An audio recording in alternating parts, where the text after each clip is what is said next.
அஸ்ஸலாமு அலைக்கும் ஃப்ரெண்ட்ஸ். நம்மளோட சமையல் இன்னைக்கு என்னன்னா, நாட்டுக்கோழி குழம்பு எப்படி செய்யலான்னு பார்க்கலாமா?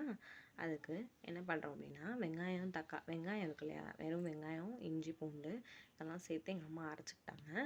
அரைச்சிட்டு நம்ம எண்ணெய் விட்டதுக்கப்புறம் இது எல்லாத்தையும் ஆட் பண்ணிக்கிறோம்.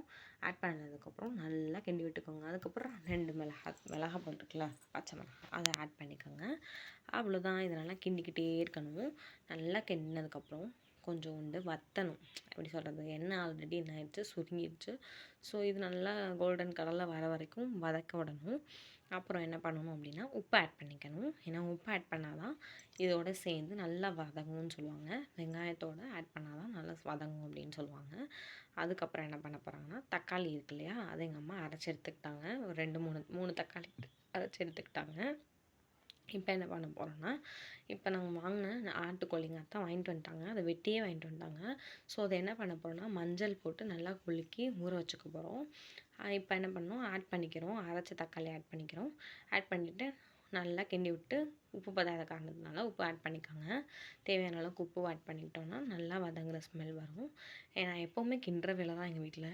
எங்கள் அம்மா எல்லா வேலையும் பார்த்து வச்சுருவாங்க. நான் கிண்டுறது மட்டும்தான் பார்ப்பேன். ஸோ அதுவே ஒரு கலை இல்லையா? நான் அதே மாதிரி செஞ்சுக்கிட்டு இருப்பேன். சின்ன பிள்ளையிலேருந்தே அப்படி தான். பிரியாணி செய்கிறதா இருந்தாலும் சரி, எதுக்காக இருந்தாலும் கிண்டுற வேலை எனக்கு தான். ஸோ அது எனக்கு பெருமை தான். எங்கள் அம்மா செம்மையாக சமைப்பாங்க. அதில் ஒரு டிஷ் தான் இது. இது ரொம்ப டேஸ்டியாக இருக்கும். இந்த மாதிரி செஞ்சு பாருங்கள். இப்போ என்ன ஆட் பண்ண போகிறோம் அப்படின்னா, நல்லா வெந்துக்கணும் தக்காளி. ஏன்னா தண்ணி விட்டுருக்கும் இல்லையா, இந்த தக்காளியில் தண்ணி இருக்கும்ல, அது நல்லா வத்துற வரைக்கும் நல்லா வதங்கட்டும். வதங்கினதுக்கப்புறம் ஜாரை கழுவி லைட்டாக ஊற்றிக்கிட்டாங்க. அவ்வளோதான். இதுக்கு இப்போ என்ன பண்ண போகிறோன்னா, நல்லா நாங்கள் என்ன பண்ணிட்டோம்னா, அலசி எடுத்தாச்சு மஞ்சள் வச்சு. ஏன்னா மஞ்சள் எதுக்கு யூஸ் பண்ணுறாங்கன்னா, அந்த பச்சை வாடை போகணுன்றக்காக. அவ்வளோதான். நல்லா எடுத்து வச்சாச்சு. இப்போ அந்த தக்காளியில் உள்ள தண்ணிலாம் நல்லா வற்றிடணும். வற்றினதுக்கப்புறம் என்ன பண்ணணும்னா, நல்லா வதங்கிக்கிட்டே இருக்குது. ஸோ இது நல்லா வற்றினதுக்கப்புறம் தான் தண்ணிலாம் இல்லாத பொழுது தான் என்ன பண்ணணும் அப்படின்னா, ஆட் பண்ணுவாங்க. கறியை நம்ம ஆட் பண்ண போகிறோம். எங்கள் அத்தா 1 கிலோ அளவுக்கு வாங்கிட்டு வந்திருக்காங்க. நாங்கள் ஒரு 3 பேர் தான் வீட்டில் இருக்கோம். ஸோ நான், எங்கள் அம்மா, எங்கள் அத்தா 3 பேருக்கு தகுந்த மாதிரி இதுதான் செஞ்சுருக்காங்க. அவ்வளோதான். எதுக்கு நாங்கள் 3 தக்காளி 2 வெங்காயம் அப்படி ஆட் பண்ணியிருக்கோம். அப்புறம் இஞ்சி பூண்டு. இப்போ நம்ம நல்லா என்ன பண்ணணும், கழுவி வச்சுருந்த நாட்டுக்கோழி இருக்கு இல்லையா, அதை என்ன பண்ணுறோன்னா, நல்லா எங்கள் அம்மா புழிஞ்சு அதில் போடுறாங்க. எப்படி இருந்தாலும் தண்ணி வரும், ஆனாலும் அவங்க புழிஞ்சு போடுறாங்க. ஸோ என்ன தண்ணி விடக்கூடாது இல்லையா, அதுக்காக நல்லா புழிஞ்சு போட்டாங்க. என்னென்னு பண்ணணும்னா, இப்போ நல்லா கிண்டி விட்டுக்கிட்டே இருக்கணும். இதில் உள்ள தண்ணியெலாம் இறங்கும். ஸோ அந்த தண்ணி வற்றுற வரைக்கும் நல்லா கிண்டி விடணும். ஒரு 5 மினிட்ஸாவது ஆகும் ஃப்ரெண்ட்ஸ். இது நல்லா கிண்டி விட்டே இருக்கணும். அதுவும் இல்லாமல் உடையவும் கூடாதுன்னு சொல்லுவாங்க. ஸோ பார்த்து கிண்டிக்கிட்டே இருக்கணும்.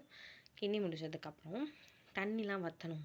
ஃபஸ்ட்டு இப்போ நம்ம என்னமே ஆட் பண்ணிட்டோம், வெங்காயம், தக்காளி, அப்புறம் என்ன சொல்கிறது, இஞ்சி, பூண்டு, மிளகாய் இதெல்லாம் ஆட் பண்ணிட்டோம். ஸோ நமக்கு மசாலான்னு ஒன்று தேவைப்படும் இல்லையா, அதை கண்டிப்பாக ஆட் பண்ணணும். அதுக்கு எங்கள் அம்மா ஆட் பண்ணியிருக்காங்க. என்னென்னா, இப்போ நல்லா அது என்ன பண்ணணும்னா வற்றணும். இதில் இருக்க தண்ணி எல்லாமே இதுலேயும் அது ஆல்ரெடி வதங்கிடும் லைட்டாக. ஸோ அதெல்லாம் வற்றினதுக்கப்புறம் இப்போ என்ன ஆட் பண்ண போகிறோம்னா, மிளகாத்தூள் இருக்கு இல்லையா, 1 ஸ்பூன் அளவுக்கு மிளகாத்தூள் ஆட் பண்ணணும். நாங்கள் என்ன பண்ணுறோன்னா, வீட்டில் அரைச்ச மிளகாத்தூள் தான். ஸோ நாங்கள் 1 ஸ்பூன் அளவு எடுத்துக்குவாங்க எங்கள் அம்மா. எப்போவுமே இந்த மிளகாத்தூள் தான் யூஸ் பண்ணுவோம். வீட்டில் அரைச்சது எல்லாருமே சொல்லுவாங்க, நல்லாயிருக்கு, நீங்கள் அரைச்சி கொடுங்க அப்படின்னு சொல்லி எங்கள் அம்மாட்ட வாங்கிட்டு போங்க. அப்போ சோறு கொதிக்கப்படுது. இப்போ ஒரு ஸ்பூன் அளவுக்கு மிளகாத்தூள் ஆட் பண்ணிக்காச்சு. அதுக்கப்புறம் மஞ்சள் சீரகத்தூள் இருக்கு இல்லையா, அது ஒரு ஸ்பூன் ஆட் பண்ணிக்கிட்டோம். இதை நல்லா கிண்டி விடணும். எப்படி இருந்தாலும் அடி பிடிக்க ஆரம்பிச்சிடும். ஸோ என்ன பண்ணணும்னா, தண்ணி தேவையான அளவுக்கு தண்ணி அளந்து ஊற்றிக்கணும். நாங்கள் ஒரு 2 சம்பு அளவுக்கு ஊற்றிருக்கோம். இது 1 சம்பு. இதில் இன்னொரு 1/2 சம்பு அளவுக்கு ஊற்றியாச்சு. ஊற்றிட்டு நல்லா கொதித்து நம்ம என்னெல்லாம் வெந்துடணும். இது அவ்வளோ வேக லேட் ஆகும். ஸோ அதனால் நாங்கள் 3 விசில் வரைக்கும் வச்சுருக்கோம். அவ்வளோதான். இப்படி தான் ஃபைனலாக இருக்குது. இதில் நீங்கள் பார்த்துக்கோங்க, பொடி பத்தலைன்னா பொடி போட்டுக்கணும். நாங்கள் ஒவ்வொரு ஸ்பூன் தான் போட்டிருக்கோம். அவ்வளோதான். 3 விசில் வரைக்கும் வரணும். வந்ததுக்கப்புறம் என்ன பண்ணணும், அடுப்பு ஆஃப் பண்ணிட்டு அதில் உள்ள விசிலில் உள்ள தம்மெல்லாம் போனதுக்கப்புறம் நம்ம திறந்து, அதுக்கப்புறம் 2 3 ப்ராசஸ் இருக்குது. அப்போ என்ன பண்ண போகிறோம்னா, திறந்தாச்சு. எப்படி எண்ணெய்லாம் தனியாக வந்திருக்கு பார்த்தீங்களா, வெந்திருக்கான்னு சொல்லி எங்கள் அம்மா டேஸ்ட் பண்ண சொன்னாங்க. அதாக இருந்துச்சு, வெந்திருந்துச்சு. இப்போ என்ன ஆட் பண்ண போகிறாங்கன்னா, மல்லி இருக்கு இல்லையா, மல்லித்தூள் தனியாக வீட்டில் அரைச்சி வச்சுருக்க மல்லித்தூள் எல்லாமே வீட்டில் அரைச்சது தான். அதை என்ன பண்ணுறோம், ஆட் பண்ணிக்கிட்டோம் மல்லித்தூள். அதுக்கப்புறம் கடைசியாக ஃபைனலாக என்ன ஆட் பண்ணியாச்சு, தேங்காய் இருக்கு இல்லையா, அதை அரைச்சி அதில் வந்து ஆட் பண்ணிக்கிட்டோம். நாங்கள் வந்து கொஞ்சம் ஒரு மூடி தேங்காய் இருக்கு இல்லையா, அதை அரைச்சி அதோட சாறை மட்டும் ஆட் பண்ணியாச்சு.